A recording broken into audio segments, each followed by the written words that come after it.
Halo online shop mania, balik lagi di channel saya Koko Chan. Oke, kali ini saya akan menanggapi pertanyaan-pertanyaan dari haters ya. Ini komenan yang masuk di konten-konten YouTube saya. Ini banyak sekali. Contohnya ini dia tanya berapa gaji New Satria atau gaji mitra ya, mitra Satria Antaraja. Kemudian ada yang tanya kenapa paket saya stuck di suatu tempat kak gitu ya. Kemudian ada lagi yang bertanya ini untuk upahnya itu dimulai dari tanggal berapa sampai tanggal berapa seperti itu ya. Saya mungkin akan memulai dulu dari ini, kenapa paketnya stuck di suatu tempat atau berhenti, tidak jalan di suatu tempat ya, tidak bergerak sampai berhari-hari. Oke. Jadi begini teman-teman ya, karena ini sering dialamin sama konsumen, sering juga bertanya kepada saya maupun teman-teman yang lain, kenapa paket saya lama, kenapa paket saya ceket di hub atau di gudang atau di kantor mana gitu ya. Jadi intinya paketnya itu nggak bergerak selama berhari-hari, bahkan bisa hampir sampai 2 mingguan ya. Nah, kalau terjadi kasus seperti itu, ini menurut informasi yang saya dapat dari teman-teman itu ada 2 kemungkinan ya yang sering terjadi. Yang pertama, bisa jadi paket itu rusak. Yang kedua, paket itu hilang. Nah, seperti itu. Ini solusinya ya.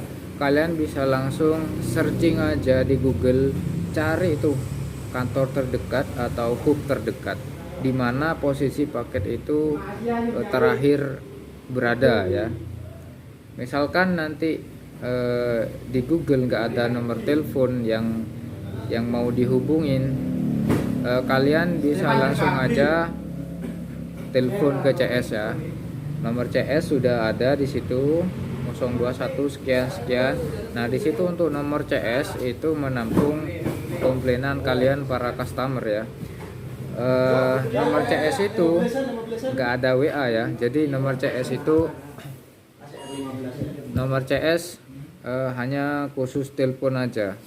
Jadi nomor CS gak ada WA.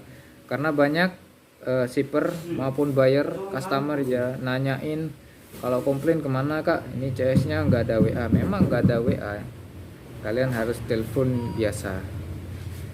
Dan biasanya ketika kalian menghubungin CS atau komplain ke CS, pasti tanggapan dari CS akan dilakukan penelusuran atau investigasi kepada kantor maupun gudang atau hub ya yang mengalami itu terakhir paketnya berada di situ. Akan dicari dulu keberadaannya seperti apa, dan pasti nanti kemungkinannya itu nggak jauh-jauh dari rusak sama hilang.